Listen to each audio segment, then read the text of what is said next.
1. When developing educational programs for farmers about nutrient management, which adult learning principle should be prioritized? A. Adults learn best when information is presented in purely theoretical formats. B. Adults need to understand why they need to learn something before undertaking to learn it. C. Adults prefer passive learning experiences over active participation. D. Adults should be taught the same way as children with minimal modifications.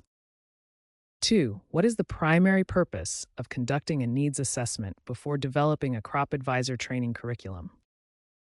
A. To determine the instructor's availability and schedule. B. To identify knowledge gaps and skill deficiencies among target learners. C. To establish the budget for training materials and facilities. D. To create marketing materials for the program. 3. Under the Clean Water Act, what is the primary regulatory concern for certified crop advisors when recommending fertilizer applications near water bodies? A. Soil compaction from equipment traffic. B. Prevention of nutrient runoff and protection of water quality. C. Cost effectiveness of fertilizer products. D. Color changes in crop foliage. 4. Which evaluation method is most appropriate for assessing a CCA's ability to develop site-specific nutrient management plans in real-world conditions? A. Multiple choice written examination only. B. Performance-based assessment with actual field scenarios. C. Self-assessment questionnaires. D. Attendance records at training sessions. 5. When mentoring a new crop advisor on soil sampling techniques, which approach is most effective? A. Providing a written manual and expecting independent mastery. B. Demonstrating the technique, allowing practice with feedback, and gradually reducing guidance. C. Assigning tasks without supervision to build confidence. D. Limiting communication to annual performance reviews. 6. According to the 4 R's of nutrient stewardship, what are the 4 critical components of responsible nutrient management?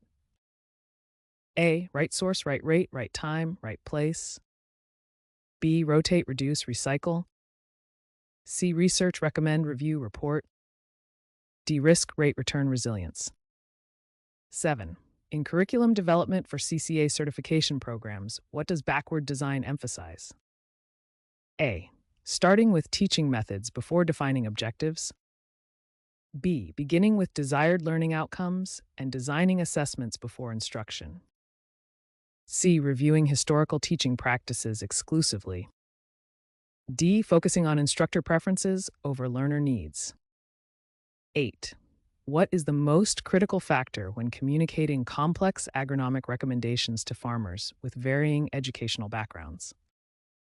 A. Using extensive technical jargon to demonstrate expertise. B. Providing only written documentation without verbal explanation. C. Adapting language and examples to audience knowledge levels while maintaining accuracy. D. Avoiding visual aids to focus on verbal communication. Now, under EPA regulations for pesticide recommendations, what is a CCA's primary responsibility? A. Selling pesticides directly to farmers. B. Ensuring recommendations comply with label requirements and federal state laws. C. Guaranteeing complete pest eradication. D. Providing the lowest cost option regardless of effectiveness. 10. Which soil test interpretation method is most widely used for determining fertilizer recommendations in crop advisory services? A. Tissue analysis exclusively. B. Sufficiency level of available nutrients, SLAN approach. C. Visual crop symptom assessment only. D. Historical yield data without soil testing. 11. When designing competency-based training for CCAs, what is the defining characteristic? A. Fixed time periods with variable learning outcomes. B. Learners must demonstrate mastery of specific skills regardless of time required. C. Training completion based solely on attendance. D. Uniform progression for all participants at the same pace. 12. What is the primary purpose of continuing education requirements for certified crop advisors? A. To generate revenue for certifying organizations. B. To ensure advisors maintain current knowledge in evolving agricultural practices and regulations. C. To create barriers preventing new professionals from entering the field. To reduce competition among crop advisors. 13. In adult learning theory, what does self-directed learning specifically emphasize? A. Learning without any instructor guidance or resources. B. Adults taking responsibility for their own learning process and pace. C. Children teaching adults about agriculture. D. Mandatory group learning in all situations. 14. When evaluating the effectiveness of a crop advisor training program, which time frame is most appropriate for measuring behavior change and on-farm application? A. Immediately at the end of the training session. B. 30 to 90 days after training, when advisors have applied knowledge in the field. C. 5 years after program completion. D. During the training session itself. 15.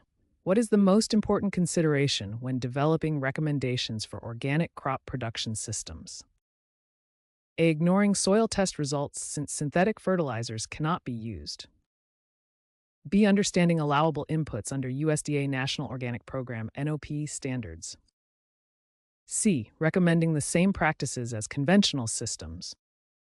D. Focusing exclusively on pest management without regard to soil fertility. 16. Which communication technique is most effective when presenting yield data and economic analysis to farmer clients? A. Presenting only raw data without interpretation. B. Using clear visualizations, charts, and practical economic comparisons. C. Avoiding discussions of profitability. D. Providing data exclusively in scientific journals. 17. Under state fertilizer laws, what documentation is typically required when CCAs make nutrient management recommendations? A. No documentation is necessary for any recommendations. B. Written recommendations including applicator information, rates, timing, and placement. C. Verbal recommendations without written records. Documentation only for phosphorus, not nitrogen or potassium. 18. What is the primary advantage of using case studies in CCA training programs?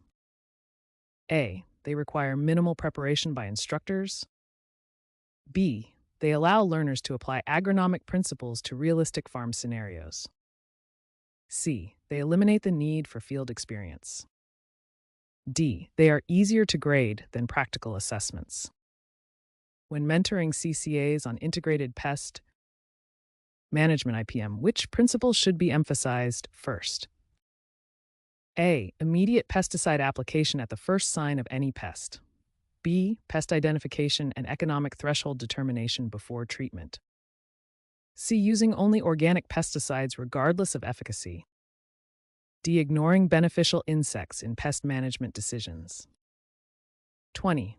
What is the critical pH range for optimal nutrient availability in most agronomic crops? A. For F. B. 6.00. C. D. 3.0. 21. Which instructional method is most effective for teaching soil classification and profile evaluation to new CCAs? A. Lecture-only presentation in a classroom. B. Hands-on field training with actual soil pits and profiles. C. Online video viewing without practical application. D. Reading textbooks exclusively without field experience. 22. When developing fertilizer recommendations, what is the primary purpose of calculating a nitrogen credit from previous legume crops? A. To increase fertilizer sales. B. To account for nitrogen fixed by legumes and reduce synthetic nitrogen requirements. C. To decrease crop yields intentionally. D. To comply with color preferences of farmers. 23. Under the Federal Insecticide, Fungicide, and Rodenticide Act, FIFRA, what is the legal status of applying pesticides in a manner inconsistent with label directions? A. Encouraged for experienced applicators. B. Prohibited and subject to civil and criminal penalties. C. Allowed if it saves money. D. Required in organic production. 24. What is the most effective way to assess prior knowledge before beginning advanced CCA training on precision agriculture? A. Assuming all participants have equal knowledge. B. Administering a diagnostic pre-assessment or competency test. C. Asking participants to raise hands if they understand. D. Waiting until problems emerge during training. 25. When communicating risk management strategies for pest and disease control, which approach is most appropriate? A. Guaranteeing that recommended treatments will be 100% effective. B. Discussing probability of success, economic thresholds, and integrated approaches. C. Recommending treatments based solely on neighboring farm practices. D. Avoiding discussions of potential treatment failures. 26. What is the primary environmental concern when applying nitrogen fertilizers in excess of crop needs? A. Improved soil structure. B. Nitrate leaching into groundwater and surface water contamination. C. Enhanced wildlife habitat. D. Increased soil organic matter. 27. In the context of mentoring, what does the scaffolding technique involve?